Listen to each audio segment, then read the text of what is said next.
mise, chose due, voici comment réaliser un petit tour de magie avec un chou rouge. Vous aurez besoin d'un mixeur, d'une petite passoire et d'un saladier, d'une casserole, de l'équivalent d'à peu près un quart de chou rouge, du bicarbonate de soude de qualité alimentaire, ainsi que de quelques gouttes de citron.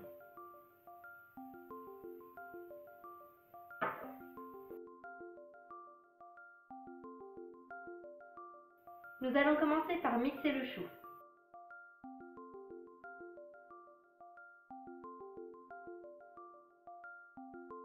Une fois que votre purée est bien lisse, vous la versez dans la casserole. Et puis vous allez porter le tout à ébullition pendant plusieurs minutes et remuer régulièrement.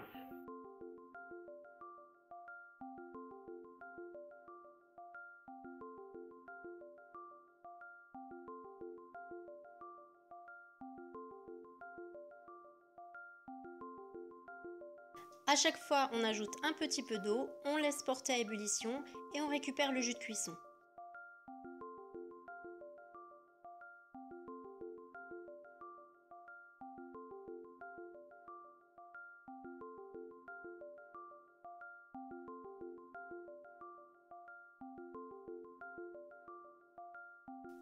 Après 2 ou 3 manipulations identiques, vous allez voir que l'eau de cuisson va devenir de plus en plus bleue et que le chou va devenir de plus en plus grisâtre. Une fois qu'on a récupéré tout le jus de cuisson, on rince la casserole, on verse le jus dans la casserole propre et on porte à ébullition pour faire réduire le jus une première fois. Maintenant que vous avez réparti votre liquide dans 4 pots différents, appelez vos enfants et proposez-leur de faire un petit tour de magie. Nous allons commencer avec le citron. Prenez les quelques gouttes et versez-les dans le premier pot.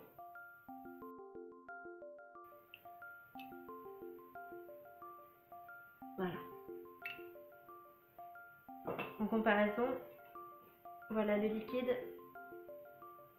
que je n'ai pas encore modifié, qui est plutôt violet pourpre. Dans le troisième pot, vous allez mettre un petit peu de bicarbonate de soude, donc vraiment très peu.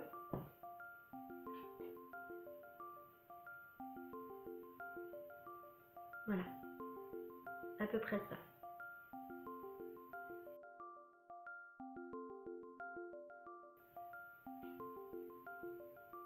Et vous voyez que le liquide est en train de devenir bleu. S'il n'y en a pas assez, vous pouvez tout à fait en rajouter légèrement. Et dans le dernier pot, vous ajoutez largement plus de bicarbonate.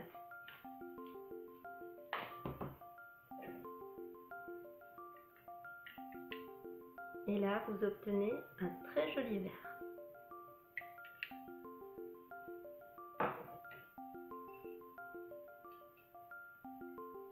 Voilà, pour celui-là, c'est pas évident. Il me paraît noir. Voilà, alors, le troisième avait viré au noir pour une raison que j'ignore. Mais en l'ayant fait bouillir de nouveau, voilà, ça y est, on obtient du bleu. Et voilà, vos 4 super couleurs.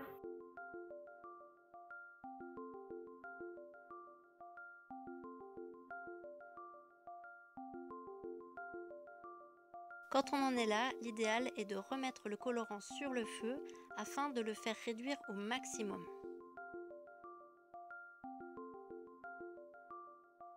Ça nous donnera un colorant plus puissant qui ne détrempe pas la pâte à sucre. Pour ce qui est de la conservation, vous pouvez garder vos colorants quelques jours au réfrigérateur s'ils sont dans des petits pots fermés hermétiquement, ou bien alors vous les mettez dans un bac à glaçons et une fois que les glaçons sont formés, vous les versez dans un sac de congélation. Si vous avez préparé des colorants en trop grande quantité et que vous souhaitez les utiliser en tant que peinture alimentaire pour vos enfants, pour s'amuser, dans ce cas-là, vous n'êtes pas du tout obligé de les réduire. Vous les conservez dans les bacs à glaçons et vous les utilisez soit congelés en plein été dehors, c'est rigolo, soit vous les laissez fondre et les enfants les utilisent avec un pinceau. Il y a une petite chose à connaître concernant le colorant qu'on obtient avec le chou rouge, c'est qu'au contact du blanc d'œuf, il change de couleur. Donc j'avais sur la première photo du jaune, de l'orange et du rouge, et sur la deuxième photo, du vert, du bleu et du violet.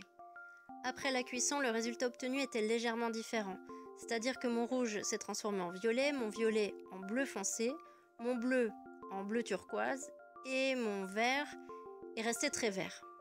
De la même manière, attention aux produits que vous allez utiliser dans votre base de gâteau. Si vous utilisez du jus de citron ou du jus d'orange, et je pense notamment au chiffon cake, il y a un risque que la couleur soit légèrement modifiée. Si vous avez envie de réaliser un rainbow cake, je vous conseillerais de ne pas utiliser le rouge obtenu à partir du chou rouge et du jus de citron. Avec d'autres fruits ou d'autres légumes, vous obtiendrez un rouge plus efficace dans votre gâteau. Enfin, pour ce qui est de la pulpe du chou que nous avons utilisée, moi je n'aime pas jeter ni gaspiller, donc je la réutilise dans une purée de pommes de terre, ce qui la colore très légèrement et les enfants adorent ça. Et voilà, c'est tout pour aujourd'hui. J'espère que j'aurai pu vous faire découvrir quelque chose d'intéressant. Si vous avez des questions, surtout n'hésitez pas. Quant à moi, je vous dis à très bientôt. Ciao, ciao!